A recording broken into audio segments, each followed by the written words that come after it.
Double check on the website to make sure it's, That's lesson learned. Okay.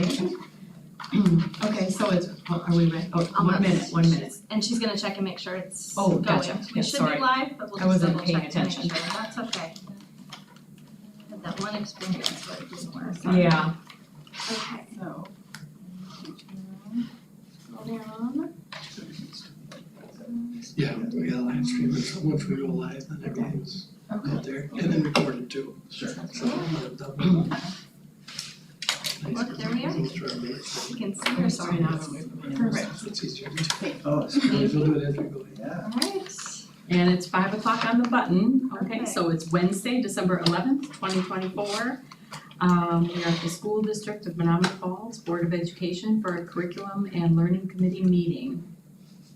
There is a possibility that a quorum of the full membership of the Board of Education may be in attendance at board committee meetings, including virtual meetings. There will be no full board action taken at any board committee meeting. Only members of the committee may vote on any item on the agenda. A live broadcast is streamed on the school district YouTube page. To watch the recording, please visit the SDMF YouTube site. And we're at the district office in conference room 3344/3345 on Pilgrim Road. And the meeting is called to order at 5:01. Can't we pass it? And was it properly posted? yes, it was. Okay, so we'll move right along, and did everybody, actually, let me look. Look at the minutes, any changes or nothing? Okay, do I have a motion to approve? A motion. Second. Okay, all in favor? Aye. And it passes. And so we'll go right on to action item, field trip request. Yes, I'm so excited to have Mr. Adam Hart here from our music department at the high school and to share with us this trip opportunity that we have for students for next year. So just as a reminder, anytime we have an out-of-state overnight field trip, we bring it forward for approval. My understanding is that this is a new trip in the last few years, but this is something that we've taken kids to this destination before. Yes. So with a little bit of a different opportunity this time. So you had the packet in your agenda as well, but Adam is here and I appreciate him coming on a concert night. He does have a concert here yet this evening. And just give him an opportunity to kind of talk through the proposal and then make sure if you have any questions that you have get answered.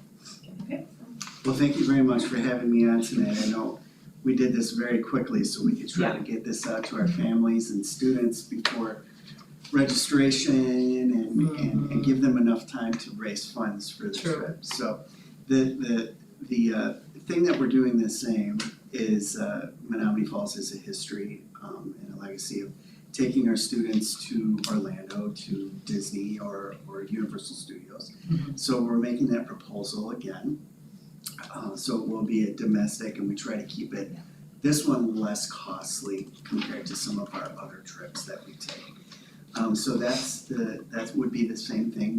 We'd have a performance at Disney and then we would have an opportunity to have a clinic with studio professionals at Universal.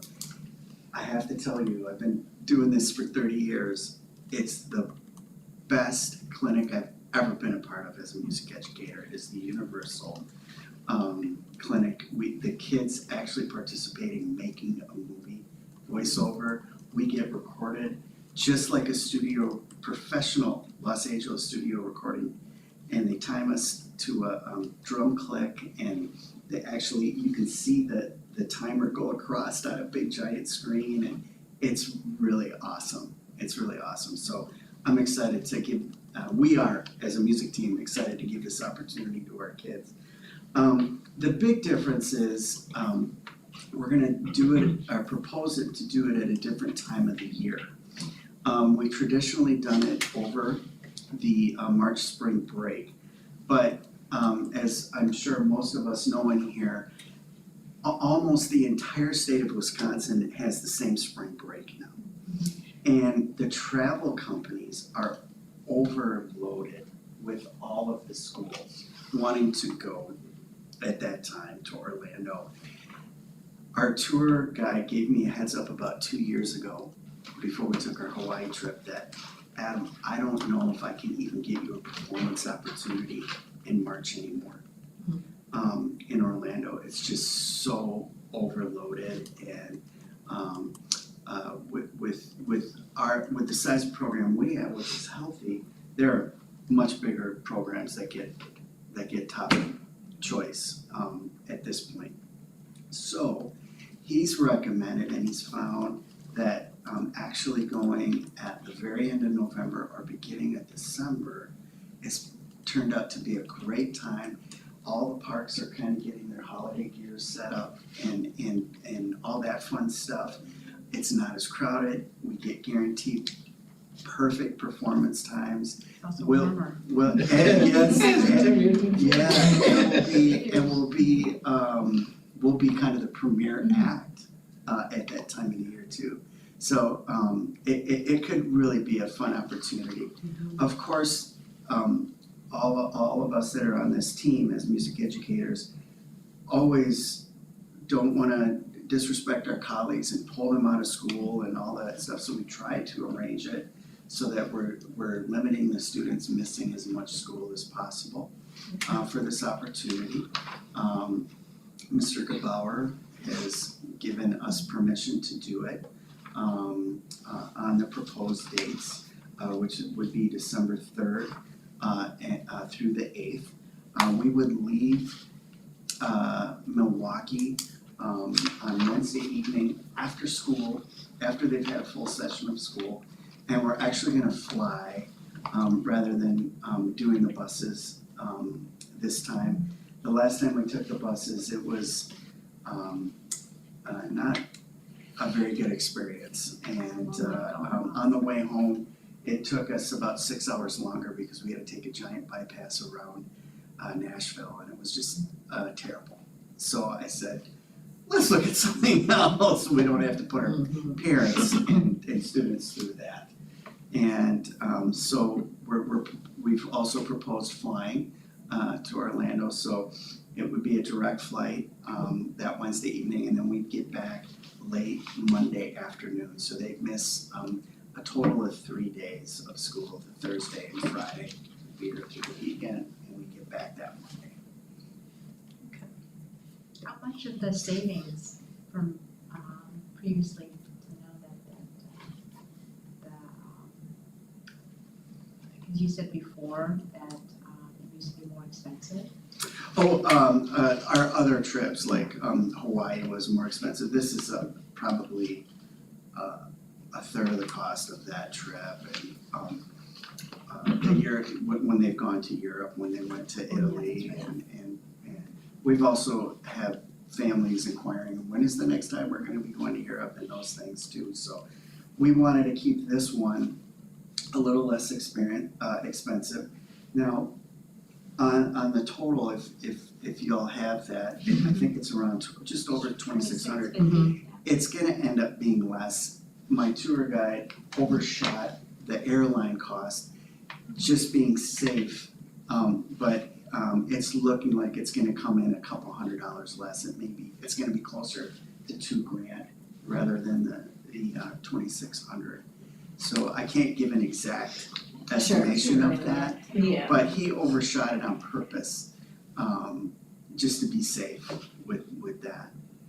And when, if you decide as a team to approve it, we'd like to announce it right away. We'll have a formal meeting with our parents and families, probably at the beginning of January, to just give them really all the details and everything at that point. Okay. And we just wanna give them ample time to save money for this. And I assume the families are aware of the move of March to December?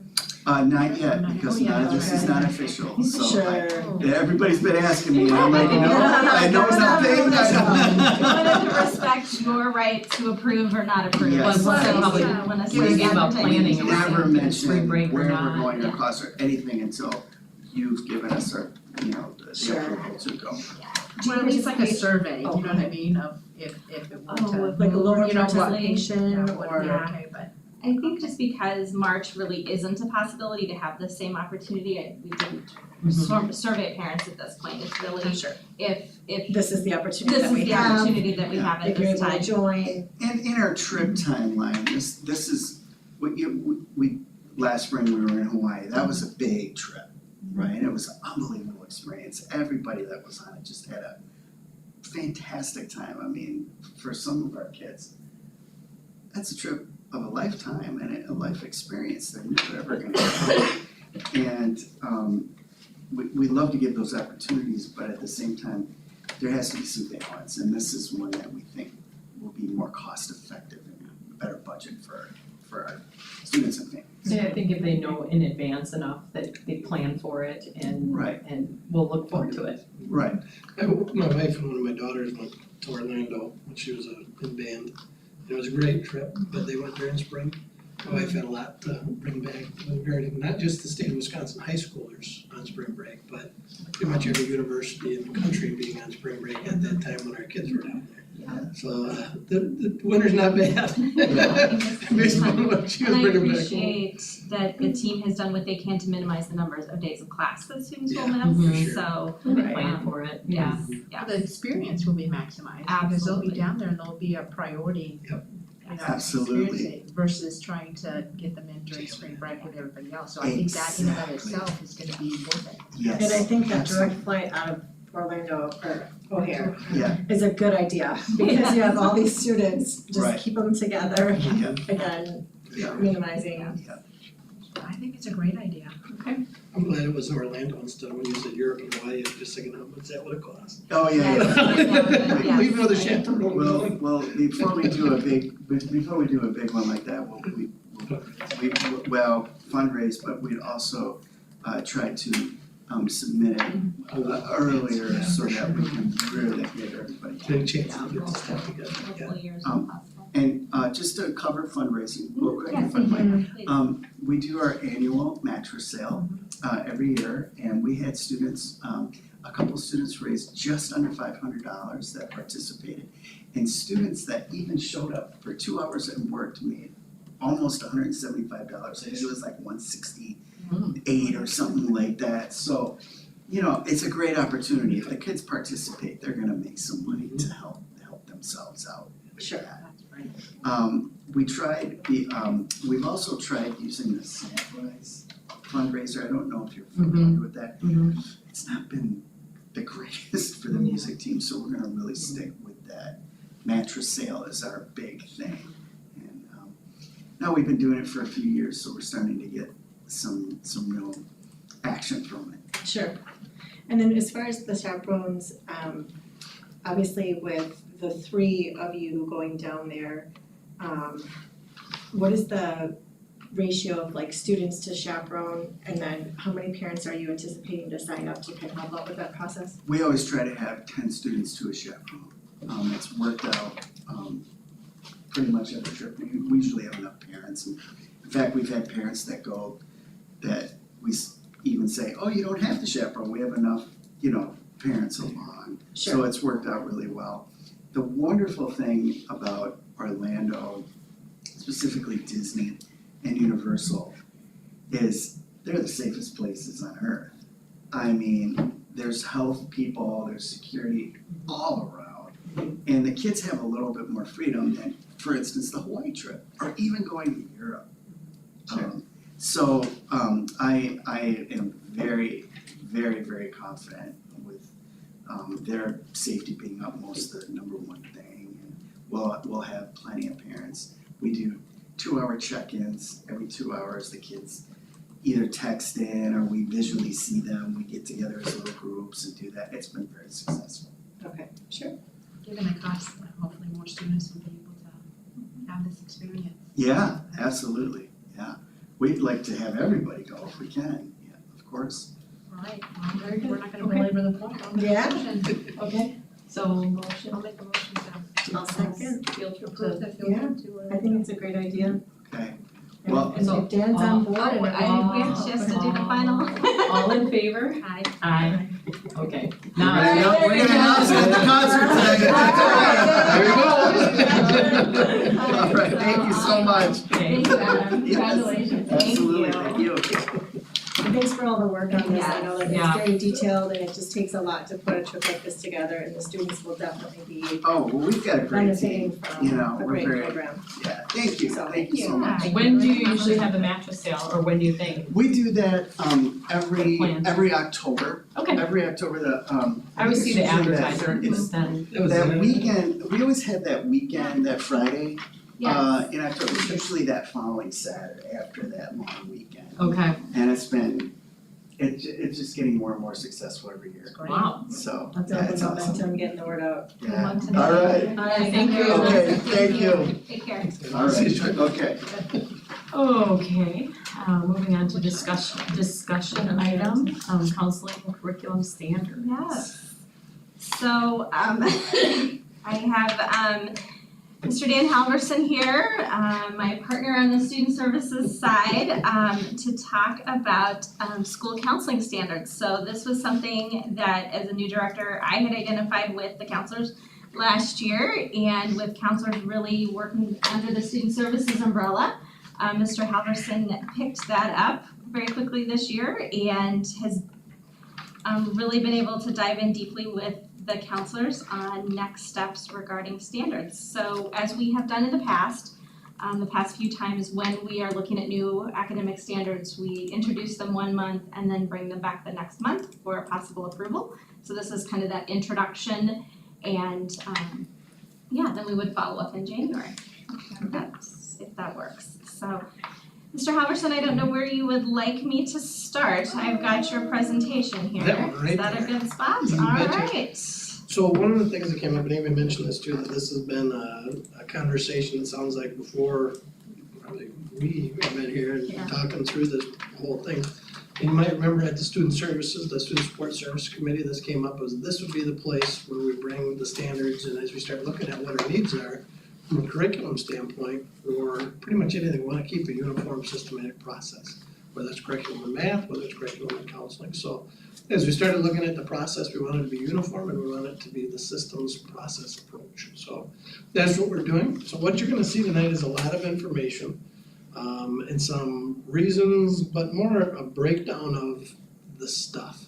I'm gonna be looking at my screen, that screen, and because the font on here is a little small, I'm gonna probably be looking at my screen mostly, so I wanna make sure I get all the details I can. Just don't find in the wrong spot, so. Yeah, so as you remember from the counselor's presentation, one of the things that came out of that was really a need for a full counseling adoption. And out of the need, really, the focal point became the elementary school, but in order to do an adoption, we wanna do this uniform K-12.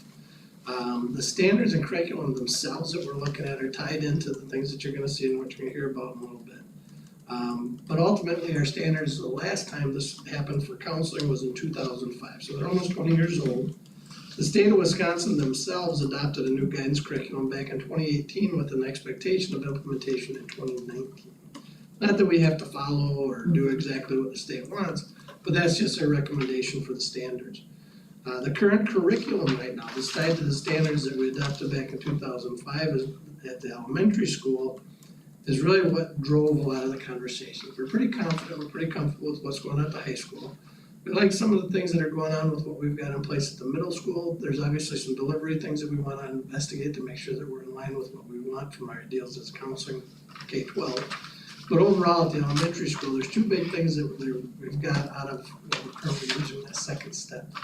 And really, they're not meeting the needs of the kids, from an engagement standpoint, but also from an overall skill standpoint. And this goes all the way back down to, in the elementary level, that the students themselves, even as low as in first grade, are reporting that, and I'm just gonna use their language, are kiddish or babyish. They're going through activities that seem very much geared towards younger kids, even for first and second graders. So that's been some of the conversations that's coming through this assessment of looking at what we're doing for adoption. Go ahead and hit the next one. Guys, if you got any questions as I'm going through this, I have feel free one to stop. actually, it's been bugging me. Yeah, go ahead. So standards since 2005, like, I get if something's not broke, don't fix it, right? Like, you know, is it just kind of like over time, you just realize, I mean, how does that work with that? Yeah, It's that long. so what I have experienced so far being here is that when new standards come out, the content area folks know and will start bringing it to me. We've got a couple areas that we're working on. I think sometimes when that doesn't happen, and we're comfortable and things are working, then we Yeah. just keep going. But then when new curriculum, like the elementary counselors, and it was kind of a mutual conversation, because they tell me where we are, you know, Okay. with our choices with standards, Right, but then also the curriculum, we need some updating, and so it's like, okay, before we start adopting new curriculum or researching new curriculum, we need to look at the standards and see what shifts are happening between what we've been doing based on the standards we have and what the new standards say. Okay. How have things changed, what are best practices, et cetera, et cetera. So, so it's something that we constantly have to work together to keep updating, but it can be challenging and time consuming. And again, if you've got things you're comfortable with, then you might, for different reasons, prioritize different areas at different times. So we do have a couple other areas that are older, and so we continue to work on, I think 2005, I think, was our oldest set of standards. Yeah. We've got a couple back 2012, 2011 that, you know, we're continuing to work on here as we kind and of I can't move imagine it forward. would vary so deeply, No, but usually like they're the not perspective huge. might, you know, like how you have the different mindsets and things like that, but, you know, and it's not like they're being graded on it, where if you notice it through testing and, Correct, okay. right, where the ELA Right. standards, you notice there have been Right. some significant shifts that we need to Mhm. adjust to. So I guess the other thing I would say with standards, and I think maybe I just lost my train of thought. Yeah. I hate it when that happens, but I think too, the state comes out with different standards at different times. Right, So it's not on an every 10-year necessarily Yeah. basis, so that changes, you know, how often you adopt things, and we do have choices, we have local control, so we have choices over what we adopt and what we don't, yeah, and just so. because they have new standards out, like in 2018, doesn't mean you have to pounce on them, you know? Correct. We usually But- do like to take some time and Right, reflect. Well, and we Look may at have been it, and- meeting them anyways, like if they didn't really change much. Right, true, right, so, but when we get to curriculum like you did, then it's time for us to take a look and probably good practice to update. And then I always start with the standards, Yes, so you can make sure okay. they're uniform across the board for what we're gonna be doing, so.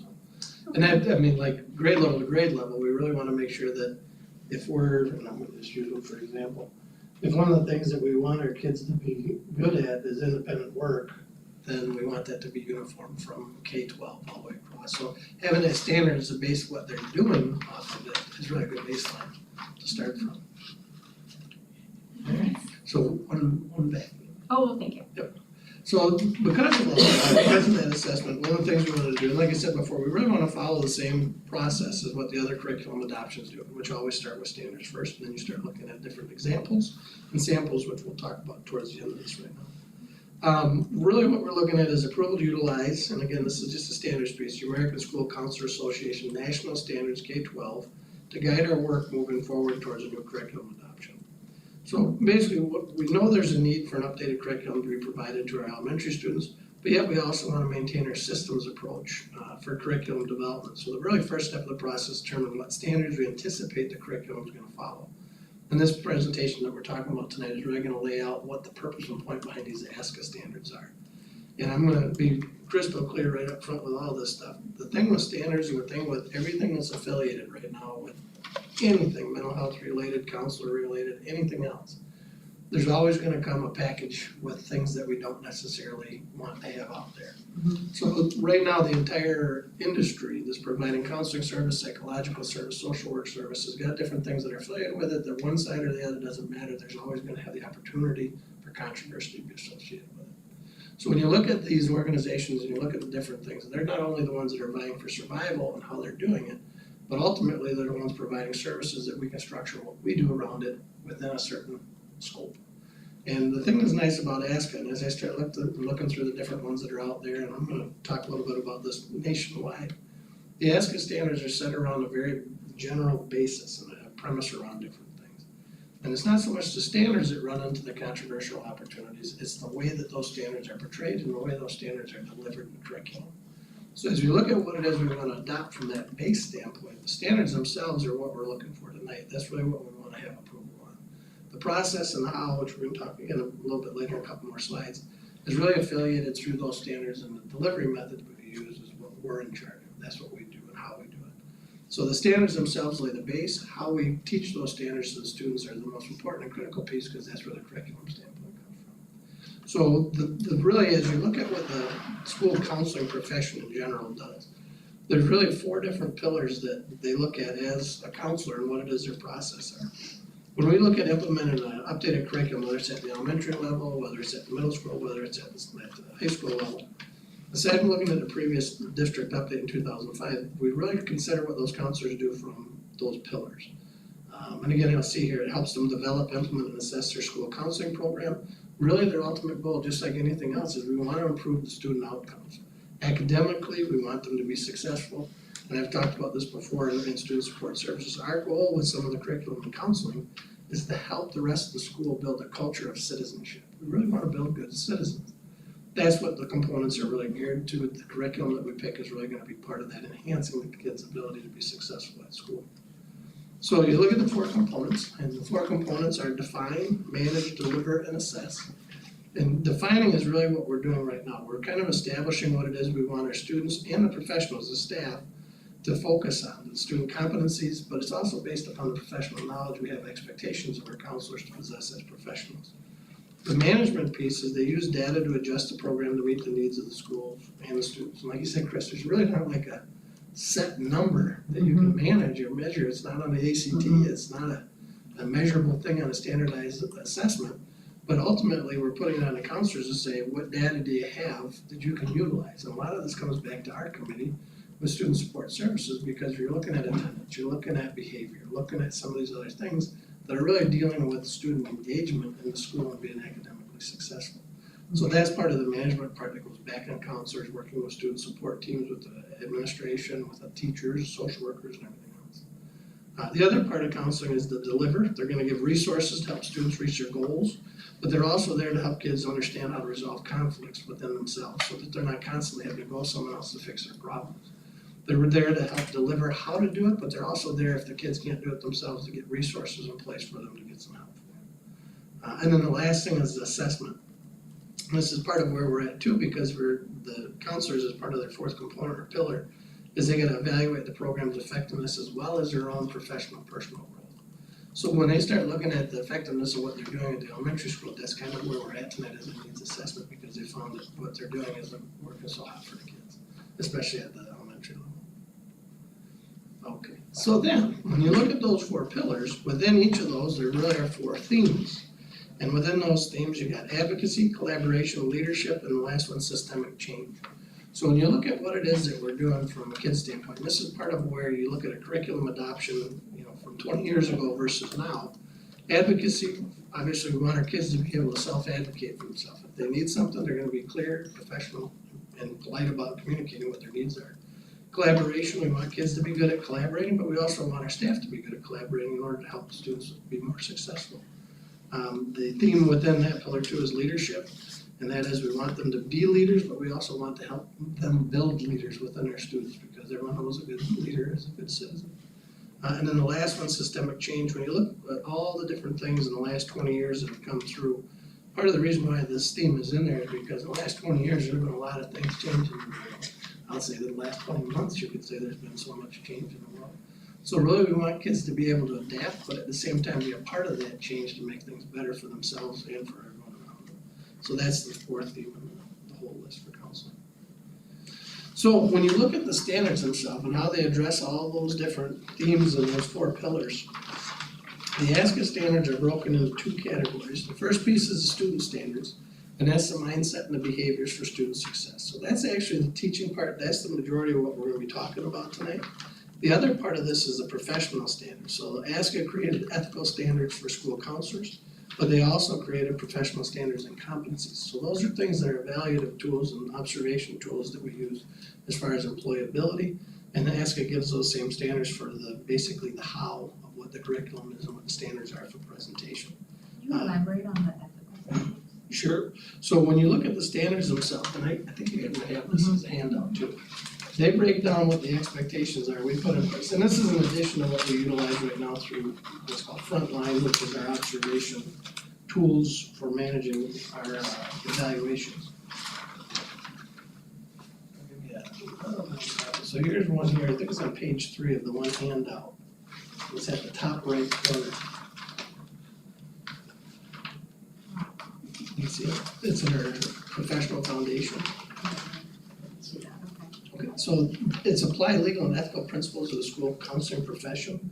So really what it is, and you kind of look through, and they do a pretty good job. And I'm gonna tell you, the one I looked at the most was the one in Oklahoma, because they've adopted these standards too as a state.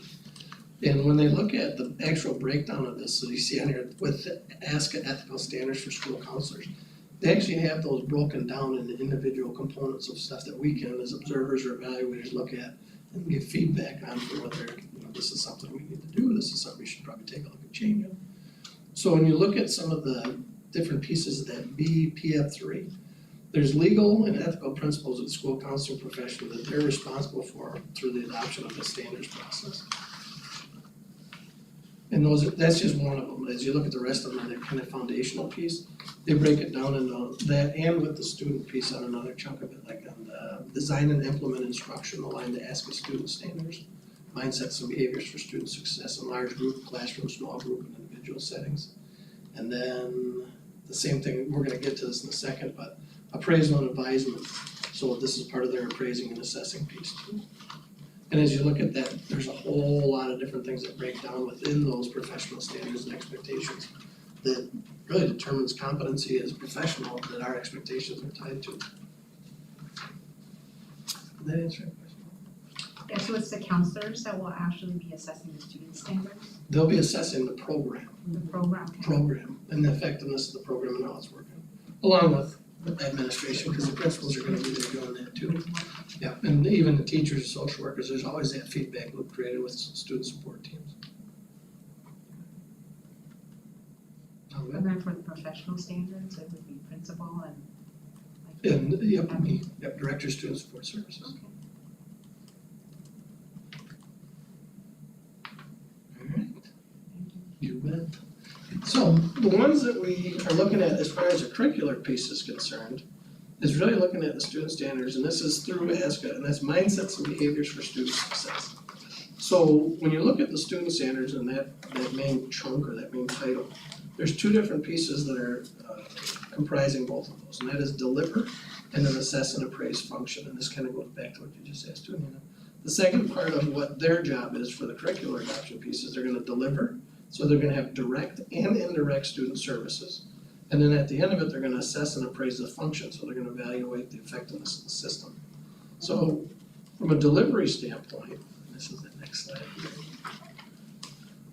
They're going to deliver developmentally appropriate activities and services directly to students or indirectly for students as a result of the school counselor's interaction with others. So indirectly, it might be they're working with teachers on things that the teacher says, hey, I've got a problem with kids tattling. At the elementary school level, that's a pretty common one that they deal with. I got kids tattling a lot. Can you give me some ideas on this and what can I do as a teacher to address it? Counselor says, sure, here's something, and actually I think there's something in here tied to one of the curriculums we looked at on that. And then the teacher can do that in class and that helps the teacher. So that would be an indirect way of doing it. The directly piece at our elementary school level is that they'll actually be delivering lessons from different curriculums and they'll have different things that are pertaining to it that's aligned to these standards that are gonna fit with what we want and how they wanna do it. So that's the two different modes of delivery that they're gonna have. I'm missing some. Ultimately, back to what we said at the very beginning, is our goal behind all these is to improve achievement, attendance, and discipline. So those are the things that are tied into the standards, but it's also gonna be tied into the curriculum on different things that the kids are gonna need to help with those three things. It's really about life skills and really helping the kids understand what does it mean to be a successful student, but also getting back to the word, what does it mean to be a successful citizen? The second piece of this, let's go back, I got direct and indirect. These are just some examples on the next one. Direct student services, instruction, appraisal and advisement, so they'll be working with like counseling, normal counseling stuff. You know, from a high school standpoint, it's very easy because what are you gonna do? We're gonna have our sophomore meeting to help the kids get ready for what classes they're gonna take as a junior. You know, those are a little easy.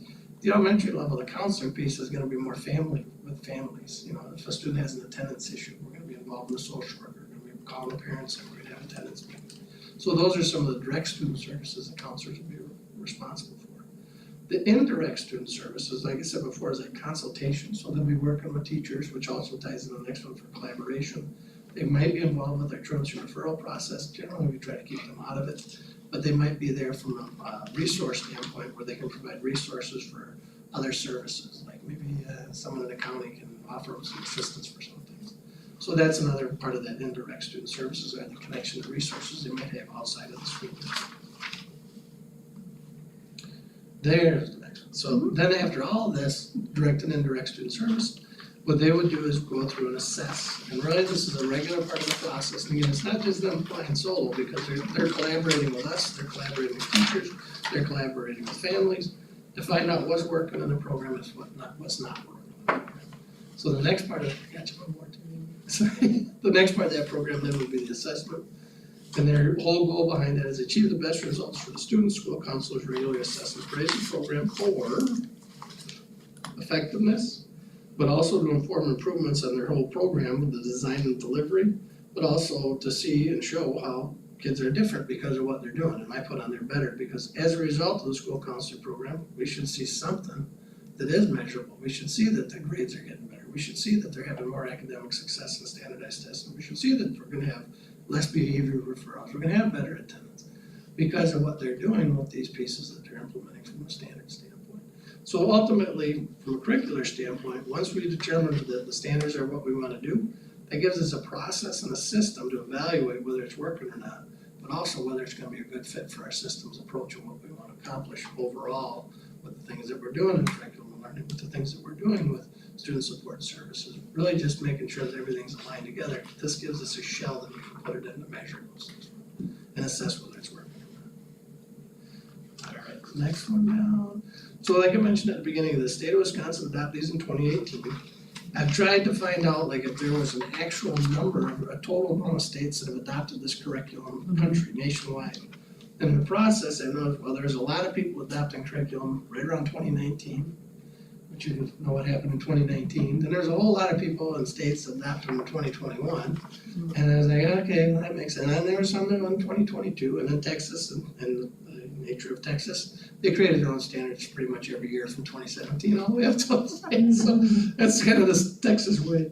So what I was really looking at, the state's guidance that I thought was most closely related to ours was that from Oklahoma. And they had a lot of different things that they were looking at, including being the proximity to Texas, which kind of surprised me because generally those two are pretty well aligned. They did go with the ASCA standards as well. But there's a lot of states that I did find had them, and there's a lot of states that didn't. They had some other, so there's other options out there for standards. I'm gonna tell you, there's not a whole lot of difference one way or the other. And this one at least is nationally affiliated, it's related to what we're doing from the state. So, And it is endorsed by the state of Wisconsin, Yes. which usually our curriculum development policy does talk about state standards. And so we do try to always bring you the state standards, because that works well for our students if they move from district to district. But, so that's why these are the national standards, the state of Wisconsin has adopted those. so really that's one of the other pieces of this, aside from the needs and what it meets and detail work, how it aligns to what the professional guidance is, how it aligns to what the state guidance is. There's a lot of different things in here that help us from a structure standpoint of what it is we want to do with kids. As we look at this, and the next slide says it all, we could utilize all of these major components in our counseling program from basically preschool all the way up to 12. That's the way the standards are set up. But as we're looking at the importance of just reworking the curriculum at the elementary level, what we really want to look at are just those student standards. So that's really the piece that we want to kind of focus on. The rest of the stuff, don't get me wrong, this is some great stuff in here. There's some other stuff that, again, they're in survival mode as a counseling organization, that they have certain things they have to abide by and follow. But ultimately, this is a very well-structured setup for a standardized process. So let's take a look at those student standards. So, the mindsets and behaviors for student success. This is the page with a little chart on the front of this right here. So it's right behind the cover sheet. These are really, the standards they provide for formatting curriculums are followed based, again, they kind of like this structuring process, which I really like with ASCA. They've got these things broken out into different things that are very much systematic. So when you look at these mindsets and the behaviors for student success, the mindset standards have 6 different versions. And that's M1 through M6, as you can see at the very top of that in category 1. And then the second part that they're looking at, the standards, are behavior standards. And that's learning strategies, and that's BLS1 to BLS10. And you'll notice all of those then follow suit by having 10 separate categories within there as well. Self-management skills and then social skills kind of follow suit. And as you're looking in there, there's a lot of stuff, but they're overarching themes, which is what the whole point and purpose behind standards is. The curriculum is what gets into the finite work, gets into how we do things, what we want our kids to learn. The standards are those overarching themes. A lot of the things that come out of that, though, I mean, you can have controversy in any of the things that you put up. I could put up something for fishing and somebody have a controversy for it. So I want to be mindful of that stuff when it comes to counseling. These things and all these different components are just the shell of what it is and how we do their teaching. You will see that on, I think, the next slide. Yep, this slide. The reason why both of these categories are so important from a curricular standpoint is any of the curriculum we wish to implement for counseling services at all are gonna have to guide the framework of not just what we do, but also the how the curriculum is gonna be presented. So as we start looking at all these different curriculums that are out there, and there's a ton in counseling, I can tell you that. We've already started digging down it, and they range anywhere from $10 a student for a workbook to $45,000 for a program. And Instructional resource. yeah, as a curriculum, as instructional research, and I have experience, and I've dealt with this too, David and I both know it. We implemented a curriculum K-12 that was about $85,000. Had we not had grant funding for that, we would have not been able to do that. So, and those grant funds have now dissolved. So as we start looking at what it is we wanna do, the how is gonna be how we present that curriculum to our kids. The what is gonna be structured by the curriculum, but also through the standards themselves. So when we start looking at that curriculum piece, we're gonna be able to do it from the standpoint of here's the shell, does it align with what we want? And honestly, the things that we don't have alignment with what we want, we just don't deliver. And we're very selective of how we deliver it, but we're very selective of what we deliver. And I'll use another example, that there's certain things that I've used in my past, especially when it comes to career and school to work programming, that I had very good luck with at the high school level from that standpoint, because it was age appropriate, it was free, and it was good. But I've also seen stuff that comes up for the middle school level that there's no way I would deliver for my middle school students from an academic career standpoint. So these are the things that we as professionals get to be the gatekeepers of, and you as a board get to be the key holders of. And these are things in how we structure what we deliver to the kids. So the part about the how tied to the professional standards and expectations, that's us, that's our evaluative and supervision piece. And our counselors and professionals are gonna be delivering the curriculum that we know is what we all need for our kids. So I'm pretty comfortable with the ASCA standards overall and recommended, for them to go forward with approval. The counselors, they're gonna be available, I've met with them several times, and specifically about this last week. And they're pretty excited about it. This is a pretty good change for our elementary level. And I think that it's been a long time coming. We're pretty excited about doing that. So as we look at what the next steps are, should these approved, if we move forward with it, eventually for the ASCA standards to be what we operate out of for curriculum implementation, then we continue looking at these different curriculums out there. We've already started, because we might as well, and we know most of them are gonna be related to ASCA or similar standards. So we started looking at them, but generally we wanna narrow it down to about 2 or 3. And again, part of this is being fiscally responsible. We're not gonna spend $40,000 on something that we know there's curriculum out there for less that's gonna be aligned to the exact same standards. Really, the next piece of that would be piloting. When you guys say this is the curriculum that we get to go ahead on, we wanna pilot that and see what works at the elementary school levels. At that point, we'll bring the counselors back again, and then I'll measure a report on what their findings are from piloting those 2 different or 3 different curriculums out there. So that's the biggest process piece from where we're at. I don't know why I put it in my notes. Would they be piloting at each level, like elementary, middle, and high school?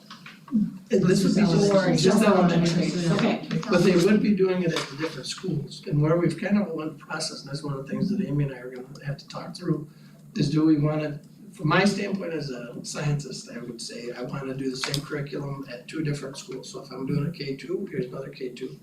But when you look at the ability to do that at both schools, maybe we have one measured here, another one measured here, but it's not a, you're introducing a lot of variables school to school, it'd be better to have a uniform for both levels K2 and then have another one for 3, 5 to 5, just to see how it works.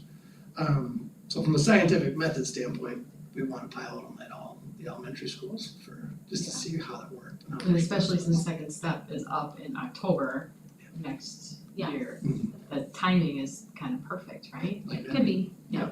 Mhm.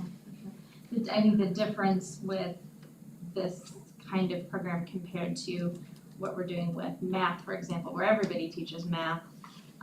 Right. Here you just have one counselor who's doing all of the piloting, That's so true. it's just a little bit of a Yeah. different lift. So it's Yeah. workable, Mhm. but it's just maybe a dip from the academic pieces that we've seen and come through the committee is just a little bit of a Mhm. difference. What's your Yeah. approximate budget you're thinking of? Honestly, the one that I've seen so far is gonna probably be about $5,000. I would like to keep it at minimum, at the most, I would say is 10,000. Because at that point, we really start considering like, how do we measure what it is we're doing from a professional development standpoint? Sure. Our one grant that we utilize heavily for professional development, I've got word that is going to be dissolved. We're finalizing our spending on it right now through December, but the last I heard, the Get Kids Ahead grant is not going to be in place anymore. Oh, okay. And that was a very nice grant for things like professional development for counselors, PODA, classes, trainings. Yeah, it's just been one of those things that when I heard that, I'm like, that's not good. But we'll figure it out, you know. But it comes out of curriculum's budget, right? Or no? I think this comes out of safety. It Oh, could, does it it say- could come out of a couple different Yeah, places. yeah. Currently, Depends. Second Step and Character Strong at the middle school do come out of the curriculum budget. Right, okay. So we can Yeah. arm wrestle and see. Yeah. You're right. In my standpoint, you shouldn't have to. But Yeah, Let's so put it on the we'll, schools. well, and I think we paid for it in Curriculum can absence of share like a a little. separate student services. We haven't had like a separate student Right, services, budget. it's all been part of special ed. Yeah, yeah. So I think that's part of the conversation. I think if we didn't have Dan, then I would be bringing this forward. Yeah. So, Right. so it's just, we're figuring it out, We're and good, working so together, sure. so it's all. And obviously, the money's from the same pot. Exactly, at the end of the It's just day. better how we budget it for. Well, I appreciate the opportunity that we have to kind of like, not start from scratch necessarily, but sort of, Kind of. right? Just refresh. And like, kind of like, you know, start from a fresh palette and maybe picking and choosing certain, you know, like Yeah. being more thoughtful, About the menu, right? I mean, the standards and what we're choosing, yeah. if you go to a restaurant, you wanna order something that you know you're gonna like, and then it's gonna work for you. Mm-hmm. I'm not gonna go to a restaurant and see something I know I hate, and then I'm gonna order that. So Right, I kinda like that, and this is Amy's, approach to curriculum in general, is we're gonna take the things we know we need, and that's what Right. we're gonna focus on, we're gonna put the attention on. so that brings me to that question, like, so like, let's say you pick something, you like maybe 75% of it, but then you kind of tailor it to, like, you maybe pull out, like, that's Yeah. not working, You got like, we need to do, okay. For sure, because when you look at how, and we broke some of these dates down too, like when we started looking at how things transition from the elementary school to the middle school, the middle school from the high school. One of the things that was really eye-opening for me was to hear what the high school had to say about their academic career planning process and how they deliver that model. So as we start looking at the developmental stages in the middle school, 6, 7, 8 is kind of designed for your transitioning kids from being little kids. 6th grade is kind of designed for that. Now, we're gonna have some expectations welcome to middle school. 7th grade, as you start getting the second semester, you start looking to tailor it towards, okay, how are we getting you ready for high school now? So this is a pretty critical piece in the delivery model, how we deliver our services at that middle school. We're gonna have some components that are gonna be elementary related, but we should have components that are more high school related. All those programs really should align systematically, so if we've got Navitas, Naviance.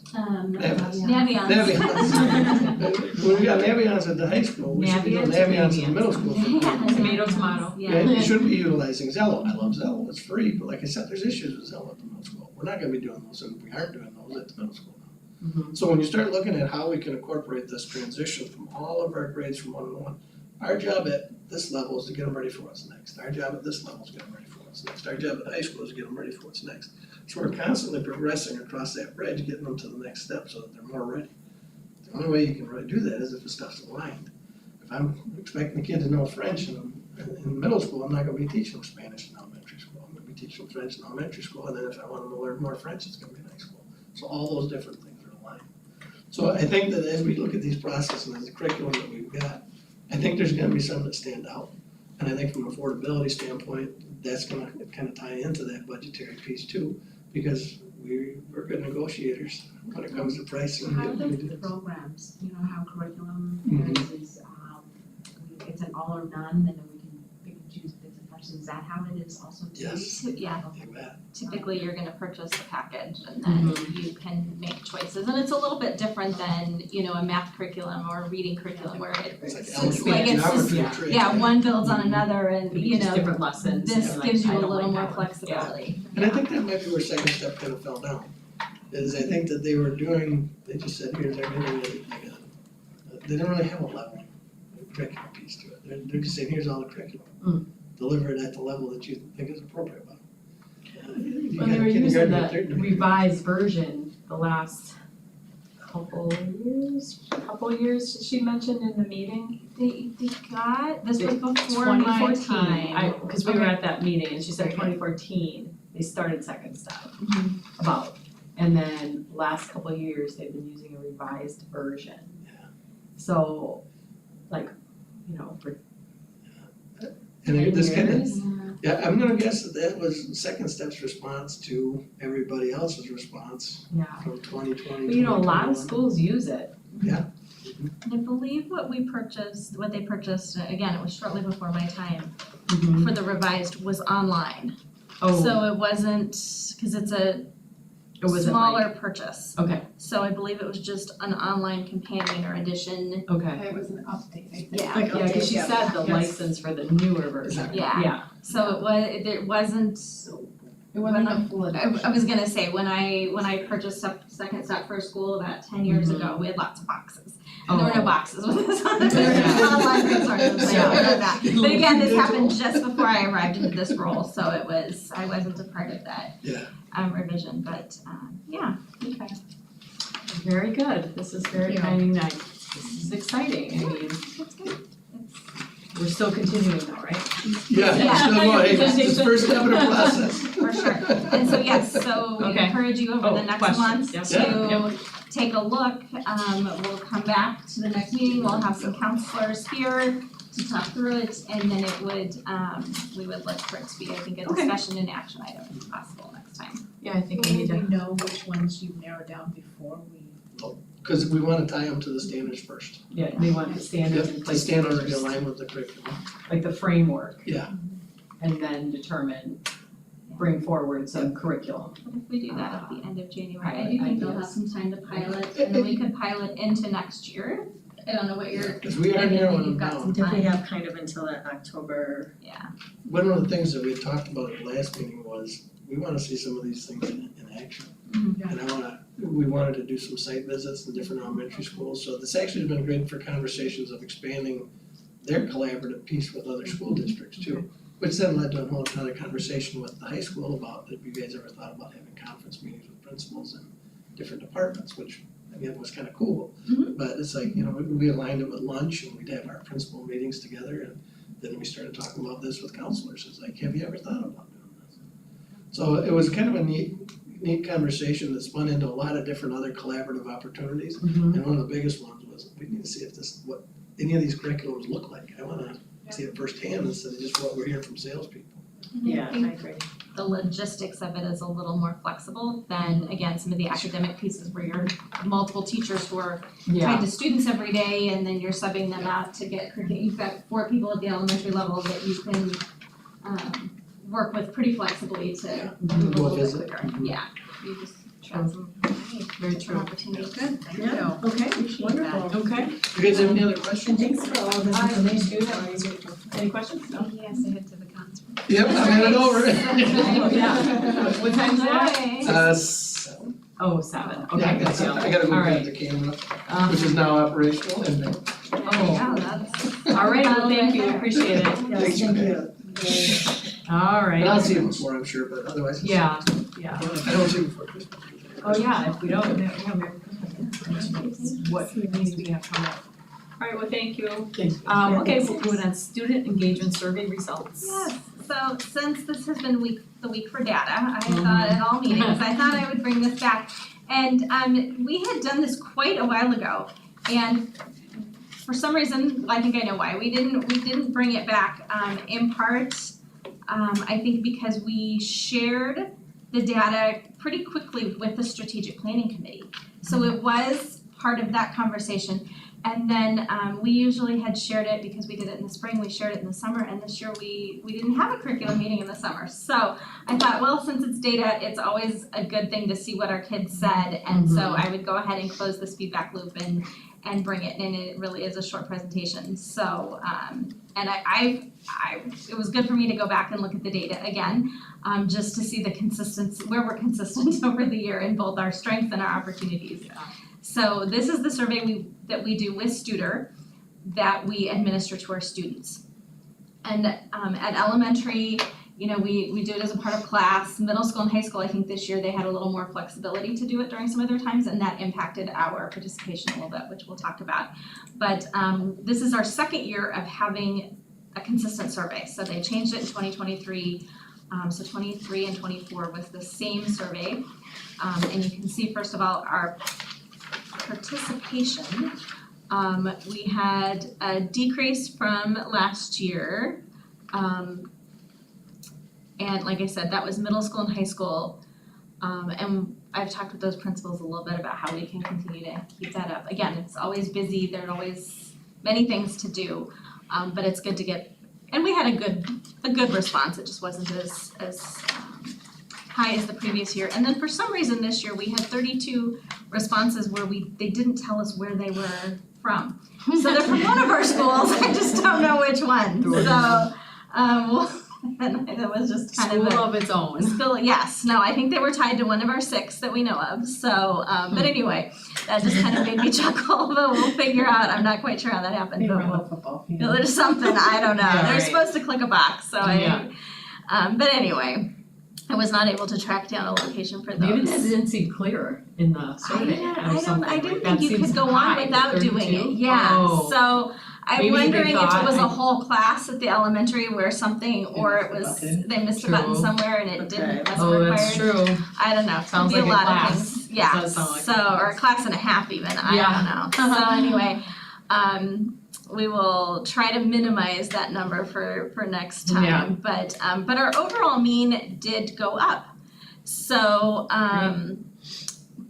over 1/10 of a point, so that was, a good thing, we were glad to see that. I always pull out the bright spots, so these are the top 5 responses that students had, and I put a little star next to the ones that were repeats for us. So 4 of those 5 top areas were consistent from the previous year, which I thought was interesting, and I love to see the top one is I believe my learning is important at my school, so that's, you know, I'm all for everything, but when we have learning, that makes my heart happy. When students have an opportunity to be successful, when their family is treated nicely and with respect. A new one this year that made it to the top 5 is I believe my principal is a good leader, so that Wow. was nice to see, I know. No kidding, they should put that all in their performance reviews. Exactly, I will make sure Mr. Munoz did Yeah. that. And then I enjoy specials or electives, that's a historic top 5, of course, which is Yeah. great. But you can see all of them overall went up this past year, That's so great. we were glad to see that. And then our opportunities for improvement, similarly, 3 of those are repeats. And the other 2 have been historically in other years, been 2 of the low, part of the low 5. And what I have learned in talking with folks at the schools after these surveys are given is it really is based on individual kids' perspective, and especially with our young students, they can have one situation that leads them to answer in a certain way, and of course we want them to answer how they feel led to answer that. But for example, you know, I think my school is clean, that has shown up from time to time, and I think our team does a really good job. But at the end of a school day, there are papers on the floor sometimes, and we can always Yeah, be better picking up. But I don't have any concern as I visit schools every day that we are in environments that are unclean, but I certainly understand where a student might say, well, we could do better at picking up, because that's probably true, so.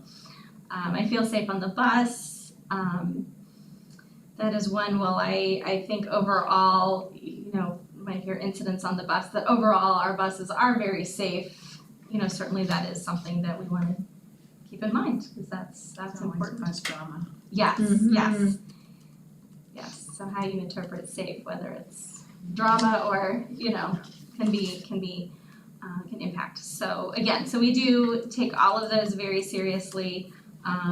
That last one too, I feel students are nice or show respect. I think that's always been a tough one, and that's part of why the work our counselors do is so important, and the work our teachers do to continue to hold those high standards for, like Dan said, being a good citizen is ultimately what we want. So, but those items did improve over last they year as all well. improved, So but you'd probably wanna so see that them was more good. in fours for if sure, possible, I would right? love to, you know, I I would mean, love that's- to see more fours on here for sure, but I do think overall those are pretty high numbers, because it is they're good numbers, because Yeah. it is on a scale of 1 to 5. So when you've got 3+, you know, it's at least middle of the road or slightly above. So we don't have any twos or Egregious ones on outliers here. either, which is, I mean, it's good to see that there's not Correct, there's not one one thing thing that that's pulling it down, so But the trend to improvement is actually, I think it's a good thing, yes. so. So our schools always take a look at these results. They have a roll-up process that they use to take a look at the results, to gather additional data, use additional data sources they have to determine, you know, for example, with the bus, what does our bus behavior look like? What those kinds of things, are we seeing trends there? And then we'll give it again late this winter. And I will continue to encourage high levels of participation, because I think the more participation, the better we're able to respond. And it's important that this is one way our kids have a voice formally in letting us know how things are going, so that's important. So when you said, when they changed the wording, Studer, like, they do that, right? We don't get to pick anything, it's kind of the Don't survey select, they're it's offering? a standard Okay. survey that they offer. They will, if we need to, we can sometimes add a couple questions. For Oh. example, we're working on adding a couple questions Okay. to the parent survey this year around communication. Mhm. But typically Yeah. we try to keep the surveys a manageable length, which Yeah. means we really Oh, don't yeah. add a lot to them. Mhm. But True. yeah, and they really changed the language to be more I statements, like I Right. believe, rather than my principal is a good leader, I believe my principal is a good leader, or it's probably not a very good example, With but I feel, yeah. I think. Like, so in your experience, how often do they change surveys?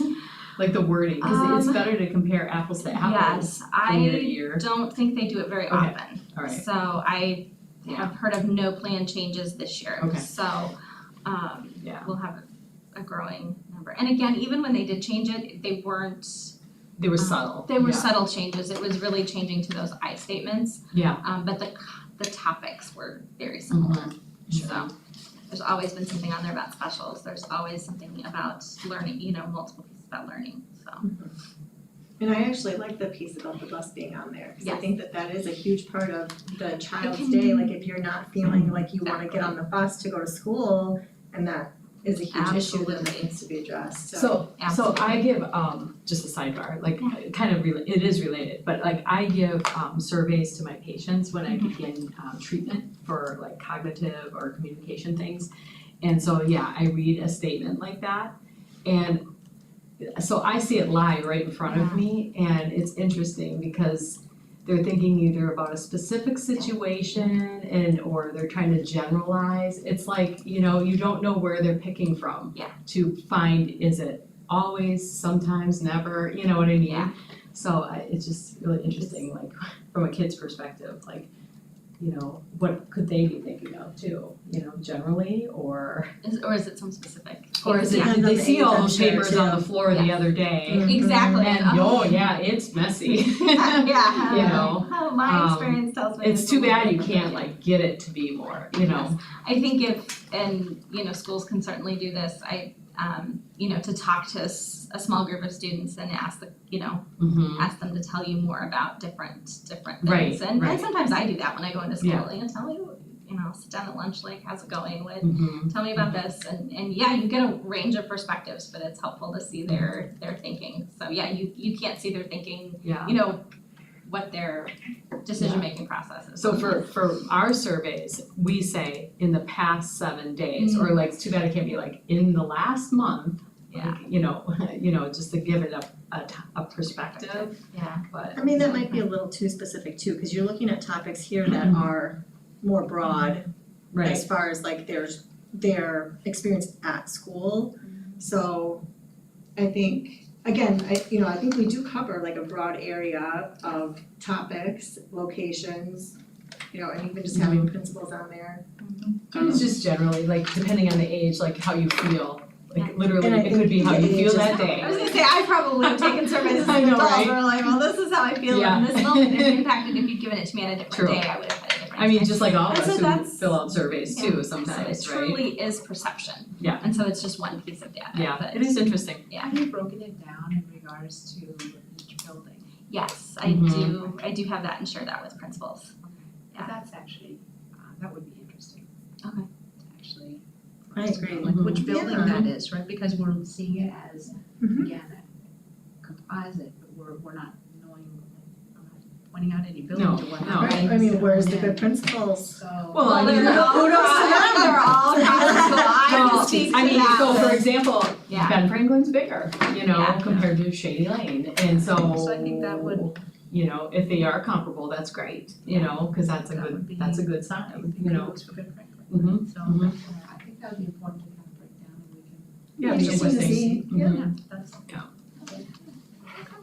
Alrighty, where are we next? I lost my agenda and all these papers. Think we Um, are Discussion item or upcoming agenda upcoming item? items. So I had 3 things on the list that would be coming up Okay. that I wanted to bring up, if that's okay, and then anything else you have. Okay, We would have the counseling standards approval correct, yeah. next time. Mhm. Typically every January, we have ready our report on post-secondary options that students are engaging in. So their early college credit, start college now pieces, dual enrollment academy, those kinds of things. Okay, And then we need to bring the library plan Okay. back for another review and update. alright. So they are prepared to do that in January, like to do that in January.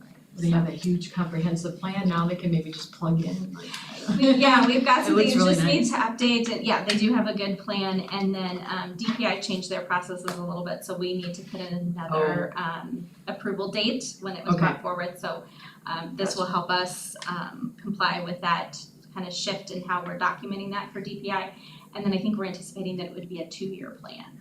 Oh, okay. So they would come back in Yeah, 2 that years, makes more sense. or in a year if there are changes, but I think they're shooting for planning 2 years in advance. So. Okay, and then pilot update too for social studies? Did you say I have that planned for February. Oh, February, okay. Yes, they are, we just had a pilot meeting today with one of the vendors for one of the materials for TCI, Okay. and so they are ready to pilot in January. So I think we decided February would be the right time. They'd have enough information to come back as a mid-year check. January might be a little too quick. Okay. Alright, and then any other topics or things on your mind that you wanna bring forward? Okay, yeah, I mean, look at that list. I've been trying to It used to be space them out a smaller, lot, but now it's so- getting bigger. It is.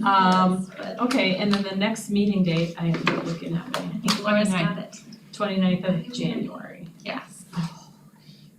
Uh-oh. I just realized, darn it, how did I not see that? Well, are you here? I think that was one that I talked to. I know. Oh, shoot, Okay. I'm not gonna be available. Okay. I'm sorry, something came up and it slipped by me. I apologize. So can we rework it a little, maybe, possibly?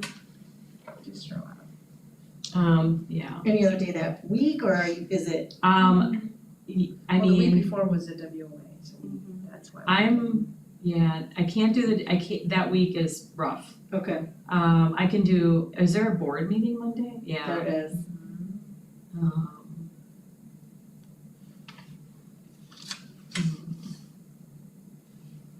I apologize,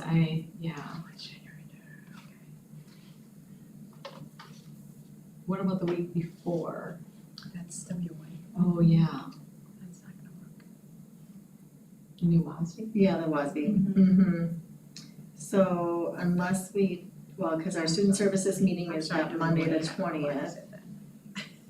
I have WOA. It would have to be, I mean, you know, then that would be a really busy week, but then Tuesday the 21st,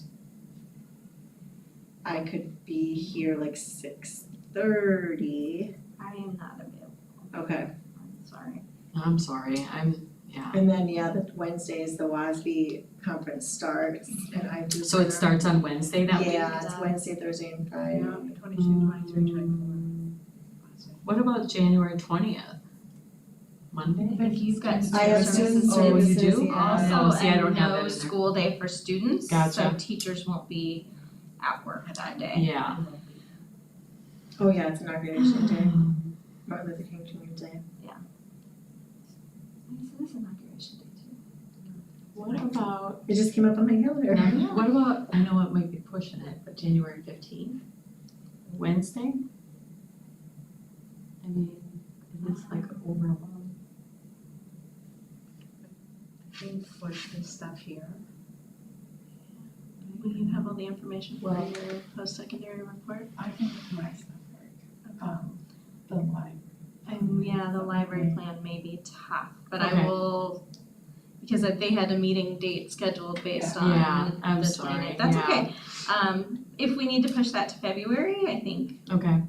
we could, but I can make the 15th work. Can you make the 15th work? I think so. I mean, So then it would just be up to Dan and the If you were here, counselors. I'd say go for it, I Right. don't need to be here, but So what about the 5th, February 5th then, maybe right? like 2 in February. I'm I'm available February The short 5th month. also. And it's a short month too, yeah. I mean, I could do either, but to me, January 15th makes a little more sense. Unless you guys wanna reach out to the library and see which date would work better for them, if that's a make or break. Well, let's go ahead Mhm. and schedule push- for the 15th, and Okay. then if Okay, we need to we could, push it okay, to the 5th of February, okay. I'll let, if, Well, could we just push the library to the 5th? You're not like in February then? Well, that's Well, what then- she's checking on. yeah, So you don't want Not then. 2 dates in February, or no, or what's the date in February? The We 5th? 26. Okay, So let's plan right now on January 15th, and we can certainly, it's gonna depend on Dan's availability for the counseling standards. So if we can get that done and the post-secondary report, we can do that on the 15th, and then if we can do the library, that's great. If we can't, then we'll do that at the February meeting. okay, so Okay. send me an invite. What Please. time on the 15th? So the 15th, I am available. I would be available at 5 again, if that, but I don't know about you. I just have to look, if I don't have a 4:15 patient, I'll block it. I can't, it's legal. In my job, it's okay. So I'll shoot for 5, but I don't know what. Why don't you I just can- check to see? I can mark it in the minute that I can check, that we'll By tomorrow. finalize the time in the next couple of Okay, days, which is and what I yeah, have in the list. cause I'll, Okay. yeah, block it for 5 if you can, but Okay, I'll move it to 5. it might be like 5:30. Okay. I'll try to make it as early as I can. Sorry about that, it's just, something came up and it just slipped past me there. Okay, well, that was a little painful, but sorry. In the grand scheme, it's all good. Yeah. It'll be fine. Okay, and then we're set on the date and everything then. Okay, so do we have a motion to adjourn? I'll second. Okay, all in favor? Aye. Okay, good deal. Meeting is adjourned. 6:14 p.m. Oh my. Too many schedules, I swear.